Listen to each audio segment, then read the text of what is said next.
The Joe Rogan Experience. Where do you think you're going to wind up? I don't know. Texas is very interesting to me. That's very interesting. I mean, the idea of that is very interesting. I'm going to put up the bat signal for everybody. Yeah, I mean, that's very interesting to me. I mean, I also think, I do like LA, but I don't know what's going to happen. I do like it here. I mean, I don't know what I'm going to do. I may manage, I've talked about managing Logan Paul's presidential campaign. I could always move back to do that. We're going to have to talk to Jake, though. He's going to be like Roger Clinton. He's in trouble right now. Well, he has a few guns. Yeah. Not trouble. He got an arsenal. He's like Billy Carter. He's got an arsenal. Remember Listen. Billy Beer? Yeah. Yeah, there's always like a Roger Clinton. There's always a brother who you go, you just sit down. Was it an arsenal thing, or was it because he was stealing things from the mall No, while they were looting? I think he was just walking around the mall, being what he does, which is with a camera. Right. And then I think, he left, I think, an AK-47 on his hot tub, like leaned up against the hot tub. I think somebody ratted him out, and then Did he show it on Twitter or something? Yeah, there was something on Instagram or something. But dude, a guy like that with that kind of money, I say get more weapons. Get a bioweapons lab. You should have a back coronavirus going 24/7. Get anthrax. Jake Paul, get anthrax. Who cares? You're going to need it. When LA falls, these are the only fucks, that are going to be able to do anything. They're going to have arsenals. That's a good point. Yeah, man. Why not? It's not a bad idea. Yeah. But I don't know. Like, LA's very weird because you're like, where do I fit in? Without stand-up comedy, you're like, I podcast and that's good and I try to make that as funny as I can. But then you look around a lot of places of LA, like I don't really fit in with the actors.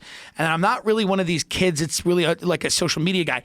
And then I'm not one of these these writers that, tweet about global warming and Black Lives Matter all day. So you're like, my community of people, which was the store and the stand-up comedians have now been like dispersed.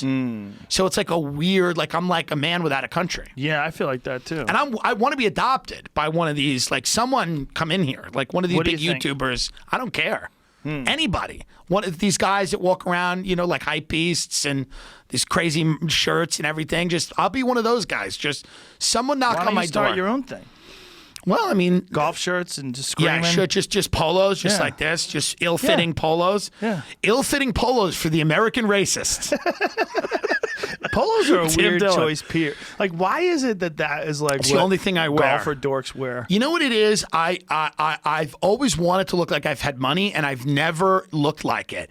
And there's a type of guy that's from, and a lot of them live in New York or Long Island or Boston, by the way. Yes, Izod. Yes, and they wear these fucking polos, and they have no fucking money. And that's the kind of guy that I am, where it's like, I always want to look, but they're always sunburned, and they've always got like an ill-fitting thing, like the collars, like this collar's all fucked up because I tumble dry it in the wash like an animal.